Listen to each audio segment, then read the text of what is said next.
Buenas tardes, queridos estudiantes, ¿cómo están? Espero que estén bien, que estas lluvias que han habido en el país no les haya afectado a muchos de ustedes.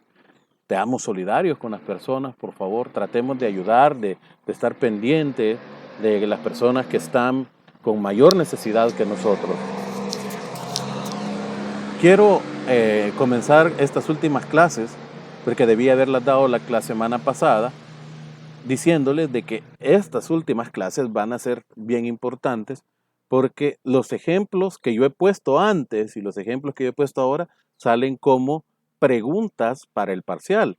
Así que pónganle mucha atención a la clase, esfuércense por tratar de entender y en esta semana voy a enviar los 3 últimos videos para que ustedes estudien para el día de la clase. Un secreto es que lean bien las diapositivas o que tengan a la mano las diapositivas al momento de contestar, aunque solo van a tener la hora para contestar, pero muchas cosas de que están en las diapositivas ustedes van a salir textualmente en el parcial. Así que comencemos. Vamos a hablar de lo que es el proceso. Ya hemos sentado las bases para comprender qué es el derecho y qué es la ley. Por un lado, el derecho nos implica las relaciones jurídicas entre las personas y estas con respecto al Estado, que es el que vigila, para darle a cada quien lo que le corresponde de acuerdo a lo que se señala en una ley. Entonces, por el otro lado, están las leyes que nos dicen las formas en las que hay que hacer esto, y por el otro lado están los principios, están los actos de comunicación y están todas las situaciones que hemos comprendido hasta el momento que nos hacen entender de una mejor manera cómo es un proceso. ¿Qué es un proceso? Todo es un proceso. Todo en la vida es un proceso. Hay manuales que nos enseñan qué cosa va detrás de otra cosa, qué cosa se hace de otra cosa. Por ejemplo, si usted trabaja en una empresa y tiene los manuales ISO 9000, usted dice, primero, usted lo que va a hacer es atender a la persona. Después de atenderla, va a hacer una resolución. Después de hacer la resolución, usted va a hacer esto. O esto, con este bien, con este producto, usted primero tiene que comprar la materia prima en tal lugar, de tal calidad, después tiene que meterla con esta máquina, con esta costura, con todo lo demás, y después tal persona va a hacer tal cosa, tal persona tal hace otra, hasta obtener el producto terminado. Entonces es un proceso, también la vida es un proceso. Ay, nacemos, crecemos, morimos, entrar a la universidad es un proceso. Primero, no solo me quedo con la intención de estudiar, pero es como igual que la demanda, tengo intención de demandar. No, tengo intención de estudiar. Bueno, ¿qué hago primero? Bueno, consigo esto, consigo lo otro y después presento una solicitud a la universidad para estudiar, pruebo tal cosa, hago tal cosa.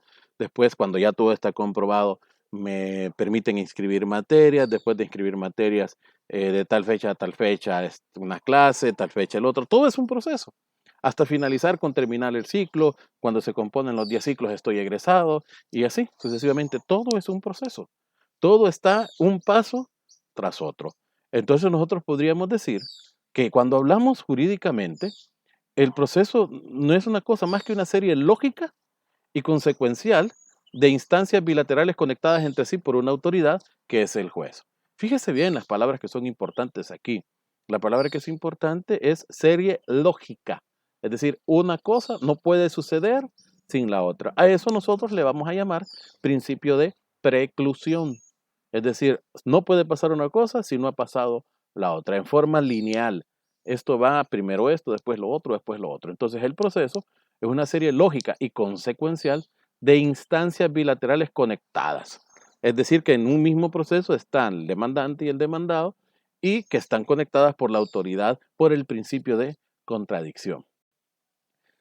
Algunos le llaman al proceso juicio, pero al menos de mi parte, y este es un punto de parcial, no podríamos decir que un proceso es un juicio, porque un juicio es algo que parimos de la mente, de la reflexión de toda una serie de componentes para poder tomar una decisión o formarse un juicio sobre alguna situación.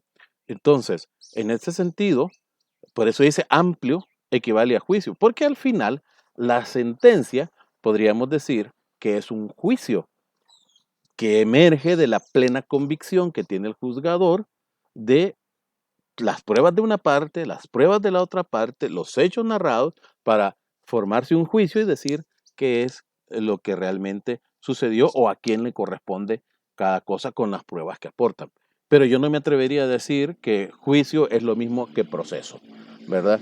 Yo no puedo decir présteme el juicio porque el juicio es un ejercicio mental y los juicios mentales no lo podemos ver. ¿O acaso usted puede ver un juicio? Dígame, ¿qué juicio tiene usted de su compañero? Puede verlo, puede expresarlo, pero no puede verlo. Entonces, un proceso tampoco lo podemos ver, pero ya está definido en la ley qué es lo que hace cada persona. Entonces, para don Manuel Osorio, dice que es una secuencia, el desenvolvimiento y la sucesión de momentos que se realiza un acto jurídico.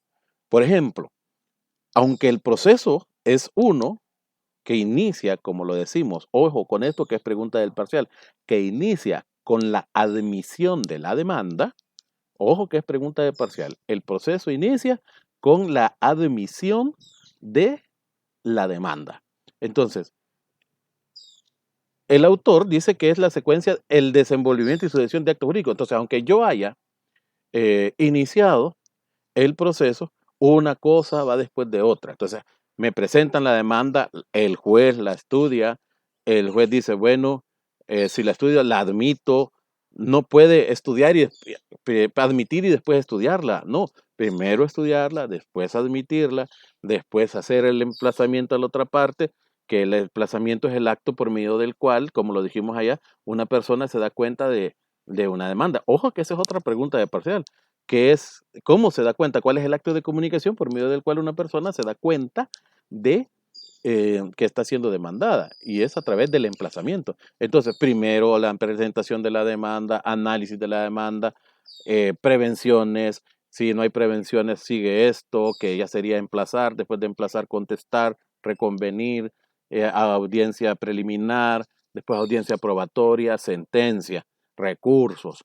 Es decir, ese es en pocas palabras lo que significa un proceso, que tiene inmiscuido toda esa serie de situaciones. Pero dice incluso que para un solo acto jurídico va a haber en algún momento un procedimiento, que sería la especie, señalado. Por ejemplo, si voy para una audiencia preliminar, voy a buscar en la ley procesal que estoy aplicando qué es lo que se hace en esa audiencia. Y una cosa va después de otra. Un buen juzgador no necesita otra cosa más que ese manual que se llama ley para, ley procesal para poder hacer la audiencia. Ahí está el manualito, qué es lo que se hace, esto va primero. Entonces usted no tiene por qué llamarle a un abogado que usted ya conoce y diciéndole, mire, licenciado, fíjese que yo quiero saber cómo se hace esta audiencia. Y ya el abogado se jacta de que fue. No, primero vaya y lea. A mí si me pregunta, yo le voy a decir, y ya leyó qué dice la ley, qué es lo que se hace. Porque si usted no tiene el conocimiento de lo que se hace, el juez va a hacer lo que quiera. En cambio, si usted ha leído el procedimiento que está dentro de ese proceso, fácilmente lo va a hacer. Por eso dice que en un sentido más restringido, podríamos llamarle que el proceso es el expediente. Yo tampoco diría que el expediente es el proceso, sino que es el que contiene el proceso. Y los autos y los legajos son esa sustanciación, ¿verdad? Donde nosotros encontramos qué ha pasado. Por eso, cuando nosotros vemos un expediente, todo tiene que llevar una fecha determinada. Esa sería la secuencia y la sucesión de momentos. No puede tener primero un folio que diga que es del 15 de junio de este año y después uno que diga que es del 11 de junio. Tiene que estar 15, algo que sucedió el 16, algo que sucedió el 20, algo que sucedió en otra fecha, pero no puede usted hacerlo desordenadamente. Por eso es que dice que es una sucesión de momentos que se realizan de forma consecutiva. Y por último, vemos un último concepto que dice que es el conjunto de actos y diligencias. Ahí dice sustanciación. Sustanciación es poner en movimiento, seguir ese orden lógico. Y luego dice cronológico, al hablar de crono, tiempo, tiempo lógico. Una cosa no puede pasar antes de que pase la otra, que tiene por fin encontrar la verdad invocada por las partes. Recordemos, como lo hemos dicho ya en clases pasadas, que en un proceso hay dos verdades.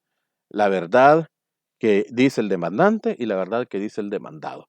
Pueda que en algún momento coincidan, por ejemplo, con la figura que ya estudiamos del allanamiento y que alguien diga, sí, todo es cierto y todo lo que quiere se lo voy a dar, ¿verdad? O pueda que lo niegue, entonces hay dos verdades.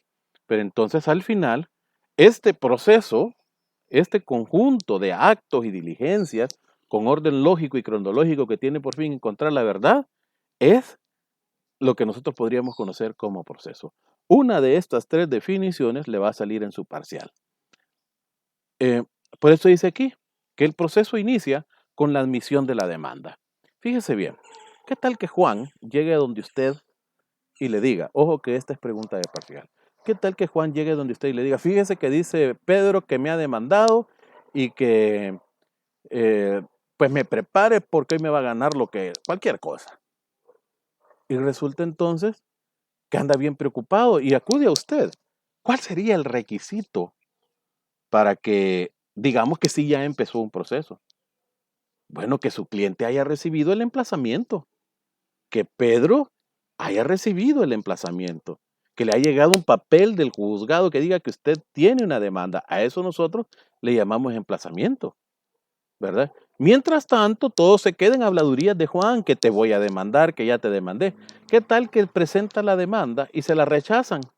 Entonces para nosotros no nos va a llegar nada, porque el juez tiene que haberla admitido, haber que esa demanda haya cumplido con los requisitos que ya nosotros estudiamos en una clase pasada. Entonces el proceso, ojo, inicia con la admisión de la demanda y termina con la ejecución de la sentencia. Aquí le ponemos ejecutoría de la sentencia. Es decir, que el proceso en sí va a terminar con el hecho de que el juez dé una sentencia y que la parte obligada, a la parte que perdidosa, cumpla con lo que se le ha pedido.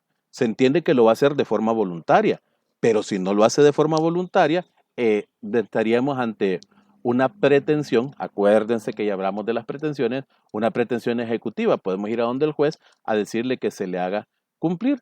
Y por eso dice que también la sentencia buscaría de alguna manera, algunas personas, los recursos que obren dentro de ella. Entonces, entendemos acá, señalando para poder continuar, que el proceso inicia con la admisión de la demanda y termina con la ejecutoria de la sentencia, es decir, con hacer cumplir. Con esto, damos nosotros por cumplido lo que dice nuestra Constitución, que la Corte Suprema de Justicia está para hacer cumplir la ley, ¿verdad? Es decir, para juzgar y hacer cumplir lo juzgado. Entonces, por eso es que podríamos decir que esa idea es bien importante. Ojo con esto. Hay dos tipos de procesos. Esto viene también en su parcial. ¿Qué tipos de procesos? Acuérdense, nos han pedido 20 preguntas para cada parcial. Entonces, ¿qué tipos de procesos existen? Existe el proceso común y el proceso abreviado. Esto es bien fácil de entender. Les invito a que lean ustedes el artículo en su casa, el artículo 239 del Código Procesal Civil y Mercantil. Pero les digo que esto es bien fácil de entender, porque un proceso común podríamos decir que es aquel que pasa por todas las etapas señaladas en un proceso. Presentación de la demanda, admisión de la demanda, emplazamiento, audiencia preliminar, contestación, audiencia preliminar, audiencia probatoria, sentencia, ejecución, ¿verdad? Y no puede obviar ninguno. Ese es el proceso común u ordinario. No olviden esa palabra. El proceso común también puede ser conocido como ordinario y el proceso abreviado es todo lo contrario. Sí puede obviar algunas fases del procedimiento, algunos tiempos, algunos plazos, ¿verdad? O de una sola vez se pasa para otro momento. Podríamos dejar de entender esto si lo vemos como un juicio ejecutivo. No confundamos juicio ejecutivo con juicio abreviado o proceso abreviado, porque el proceso abreviado es aquel que puede obviar varias etapas del proceso o varios plazos que no son iguales a los otros. Entonces, el proceso común se rige por el Código Procesal Civil y Mercantil y tiene sus plazos y son comunes para todos. En cambio, el proceso abreviado es más corto y aparte de que es más corto, puede obviar algunas etapas. ¿Cuáles son las etapas del proceso común u ordinario? Vamos a poner mucha atención. Primero, pongan mucha atención que son 6. Son 6 etapas. Y esto es ¿cómo le podría decir yo a usted que, que para que me lo comprenda de una manera en la que em, aprendamos bien y hagamos un parangón, hagamos una comparación? Bueno, usted, para poder hacer un juzgamiento y una parte le dice algo y otra parte le dice otra, ¿se dejaría llevar solo por una? Yo creo que no. Y es ahí donde nosotros vamos a ver esto, en la parte, digamos, estamos en la casa y sale su hijo corriendo, mira, papá, fíjate que fulano me hizo tal cosa y tal cosa. Le está exponiendo y usted le pide detalles acerca de lo que le está diciendo. Y, por el otro lado, no puede quedarse solo con lo que le dijo a un niño, sino que tiene que escuchar lo que dice el otro. Entonces, esa parte donde le pregunta al otro, mira, este dice que tal cosa, escuchar lo que dice el otro, eso es la parte expositiva, para que el juez tenga clara qué es lo que dicen las dos partes. Ahora vámonos a un proceso.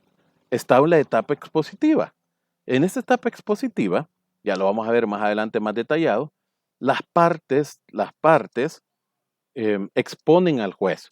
Aunque uno sea el que presenta la demanda, el juez manda a escuchar a la otra, ¿verdad? Y con la contestación de la demanda, con la reconvención, al juez le queda claro qué exponen o cuál es la posición de cada una de las partes. Luego viene la etapa de depuración, conciliación, que es cuando ya el juez ya tiene eso, empieza a escuchar y les da la etapa a que que las dos partes puedan conciliar y si no se puede, pues el juez va a realizar aquellas acciones tendientes a depurar el expediente para resolver las excepciones que se le han planteado. Pero luego viene la etapa probatoria, que es cuando desfila frente al juez, ya en la audiencia de sentencia, que sería la etapa probatoria, o algunos le llaman, en materia civil, le llaman la audiencia probatoria. En esa etapa, ahí es donde toda aquella prueba que ofrecieron al inicio, ahí va a desfilar. Toda la que haya pasado por la depuración también, que es la etapa anterior. Entonces, a veces uno puede ofrecer 10 pruebas, 20 pruebas, 30 pruebas, pero al final llegan solo 5 por la segunda etapa, que es la etapa de depuración. Entonces, está la etapa probatoria, empieza la audiencia, empiezan a pasar los testigos, los documentos, las grabaciones, los peritajes, los peritos, todo lo que tiene que ver con etapa. Y después de que el juez ha visto todo esto, entonces viene la etapa de alegatos. Ya es el análisis que cada una de las partes hace sobre las pruebas de uno y de las pruebas del otro.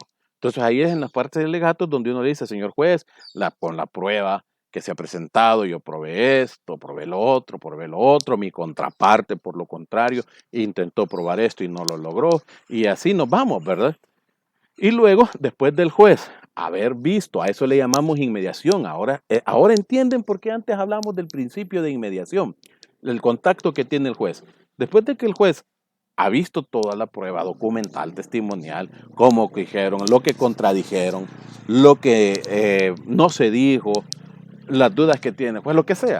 Después de haber visto todas las pruebas en etapa 3 y haber escuchado los alegatos de las partes que la intención que tienen los alegatos es convencer al juez de que la prueba que se ha presentado es la prueba que le da la razón a cada una de las posiciones que cada uno tiene. Entonces, después de los alegatos, el juez resuelve y no puede echarse para atrás. Resuelve cada vez que el juez abre la boca para decir algo, está resolviendo. Y en la etapa resolutiva, el juez da como lo último la calidad de cosa juzgada. Esto le pertenece a tal, ahí vienen las sentencias, ¿verdad? De acuerdo a las pretensiones, sentencias declarativas, sentencias ejecutivas, sentencias cautelares, y entonces el juez resuelve. Esa es la parte resolutiva, la obligación que tiene el juez de resolver todo asunto que se ponga a su conocimiento. Un juez no se puede sustraer de eso. Y por último, que es la parte que yo ya mencionaba, que es la parte ejecutiva, donde si la parte perdidosa no quiere cumplir, el juez lo obliga de alguna de las maneras. Entonces, les voy a dejar acá la etapa expositiva, que es la etapa que nos corresponde, que ya les dijimos. Esta también es pregunta de parcial, que es de dónde expone la gente sus posiciones en la primera etapa. Está comprendida por la demanda, el emplazamiento, el traslado, o sea, el emplazamiento, la contestación, la reconvención y todo, ¿verdad?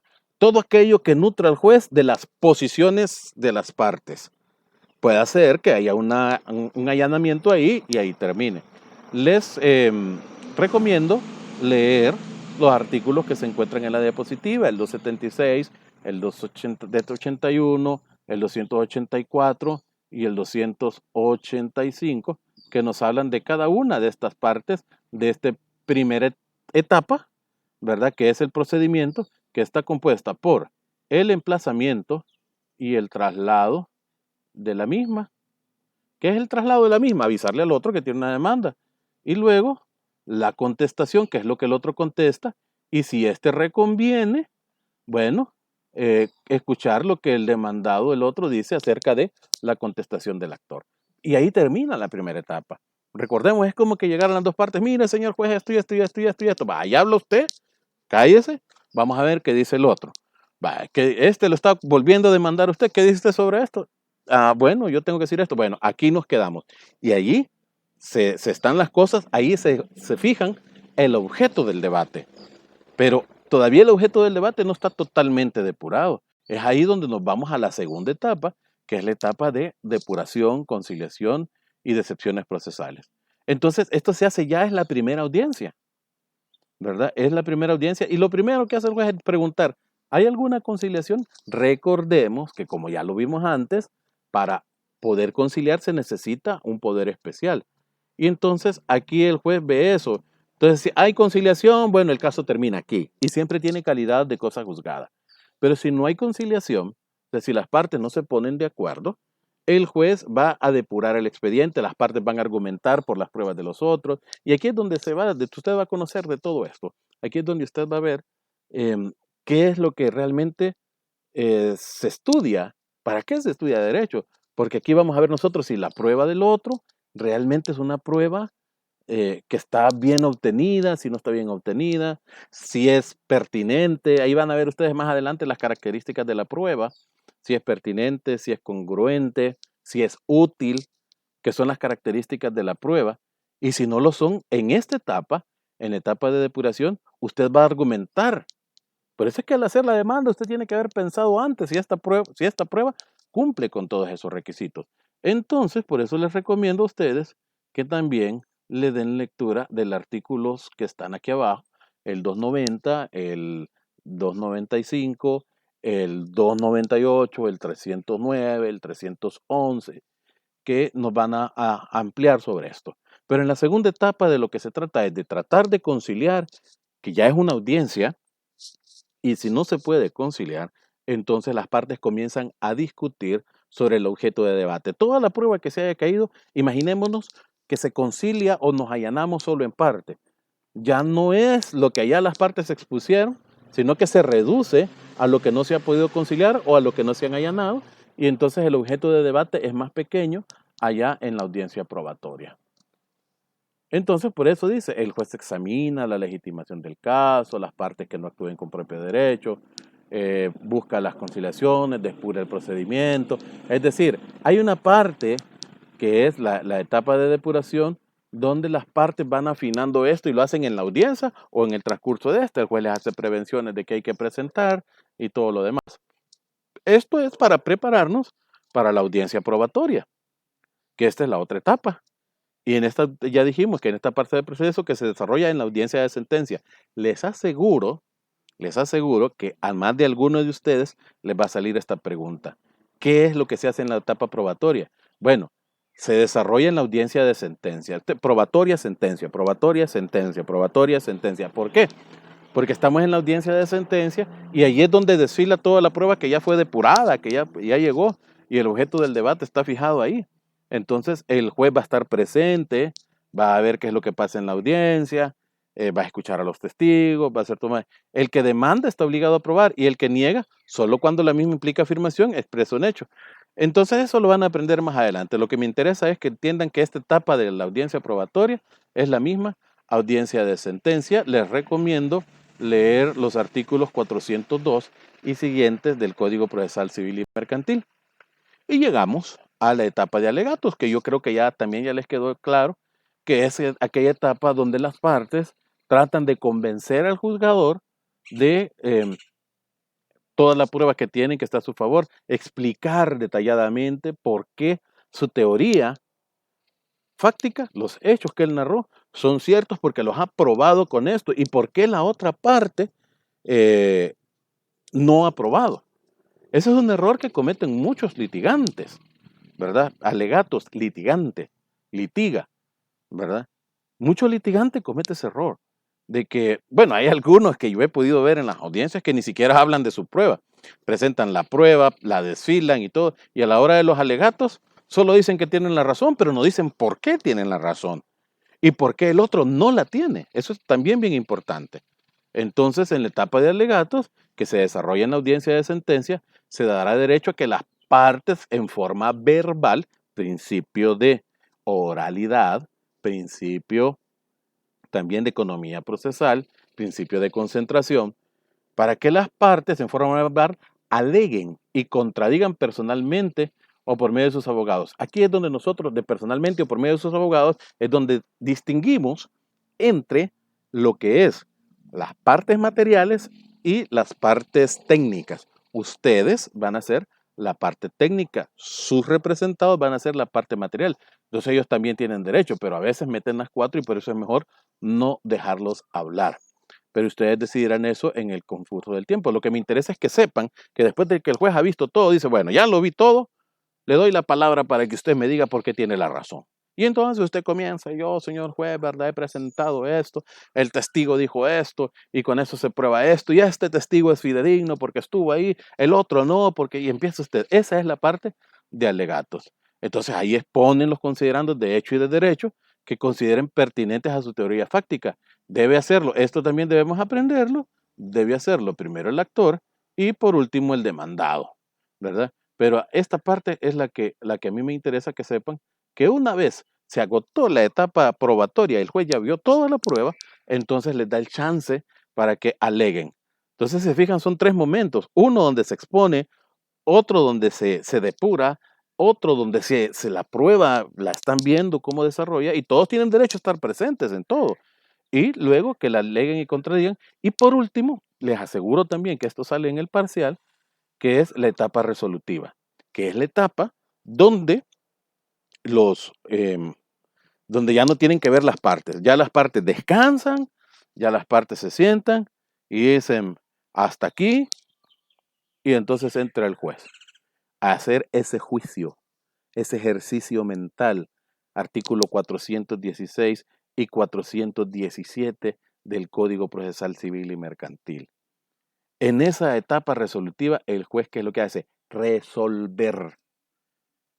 Está en la etapa de sentencia, siempre en la etapa de sentencia. En la etapa de sentencia, en la audiencia de sentencia, perdón, audiencia de sentencia, nosotros podemos ver la etapa probatoria, la etapa de alegatos y la etapa resolutiva. Ya las partes convencieron o no convencieron al juez, fue la última vez. Uno sale a veces diciendo de ahí, híjole, se me olvidó decir tal cosa, y el juez pues, tiene que hacerlo de forma verbal en audiencia. Y ahí es donde encontramos la diferencia entre fallo y sentencia, porque el juez puede fallar en la etapa resolutiva y decir cuál es su decisión sin mayor fundamento. Eso es el fallo. Y la sentencia es con todo el fundamento que tiene. Entonces, aquí hay algo que es lo que yo quiero que ustedes comprendan también. Yo creo que se comprende. Si no, me dicen qué tiene que ver con esta etapa resolutiva. Tiene que ver con lo que el juez decida ya. Esa es la etapa ya casi finalizando. Pero ojo, esta parte sí me interesa. Vean lo que está en rojo en la diapositiva, por favor. Este decisorio no tendrá calidad de cosa juzgada hasta que caduque el término de impugnación de la resolución. ¿Qué es el término de impugnación? Es el tema que sigue, el tema que vamos a ver, los recursos. Una vez el juez dictó su sentencia, hay un tiempo para que esa sentencia tenga calidad de cosa juzgada, ¿verdad? Y a ese término que es perentorio, en algunos casos son 5 días, a partir de que se me notifica la sentencia. Aquí hay que tener mucho cuidado, porque si es oral, nos empieza a correr desde ahí. Si dicen el fallo, si solo dan el fallo, tenemos tiempo más todavía, porque ahí solo dan el fallo, nos tienen que notificar después la audiencia por escrito. Pero si no, tenemos que estar atentos porque nos han dado si el juez dice fallo y sentencio, entonces ahí, si está diciendo fallo y sentencio, a partir de ese momento comienza a correr el tiempo si no estamos de acuerdo con la parte que el juez ha dado, ¿verdad? Entonces, si el juez dice solo fallo, a veces, bueno, hay de todo en la viña del Señor, ¿verdad? Hay de todo en los juzgados.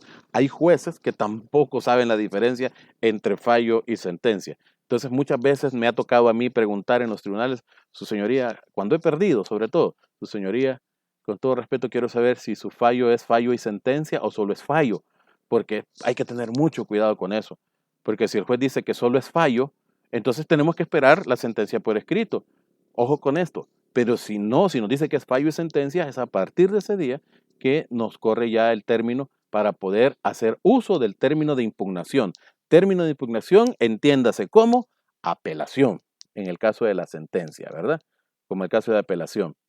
O después, si no hay apelación, casación y todo lo demás, ya vamos a ver ese punto. Pero ahorita estamos en la etapa resolutiva y ya habíamos visto el proceso abreviado, que dijimos que es aquel que el diseño implica que no se puede pasar de una vez de la etapa de presentación a la etapa de depuración, ¿verdad? Que puede obviar. Recordemos eso porque no lo tengo en ninguna diapositiva, pero sí recordemos que el proceso abreviado es aquel, y esta es pregunta de parcial, compañeros, se los aseguro. El proceso abreviado es aquel que puede obviar algunas de las etapas, de las 6 etapas que hemos mencionado. Muy bien. Entonces, aquí tenemos bien claro que el proceso abreviado consiste en aquel en que, existiendo prueba preconstituida, existe un título ejecutivo. Aquí es donde nosotros vamos a entender que un juicio ejecutivo no pasa por todas las etapas. No hay que emplazar, no hay que decir, no. Hay una sentencia, hay algo que hacer cumplir. Le decimos al juez, traigo una pretensión. Mire qué bueno todo lo que aprendimos ya, ¿verdad? Traigo una pretensión ejecutiva, este no quiere cumplir, hágalo cumplir. Y entonces lo hacemos mediante un proceso abreviado.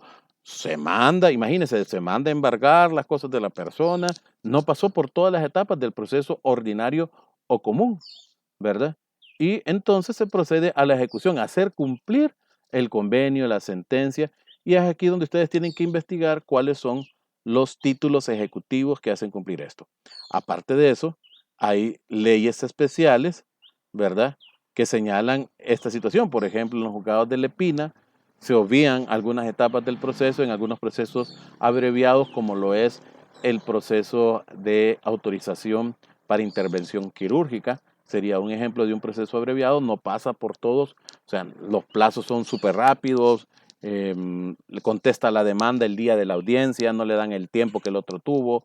Entonces, el obviar algunas cuestiones y hacerlo más rápido, más conciso, más, podríamos decirlo así, abreviado o más consolidado, estamos hablando del proceso abreviado, ¿verdad? Entonces, ahí nos vamos a quedar en esta clase y vamos en la próxima, que se la voy a enviar mañana, ¿verdad?, de los medios de impugnación de las resoluciones, que estaríamos hablando ya de otra temática. Feliz tarde.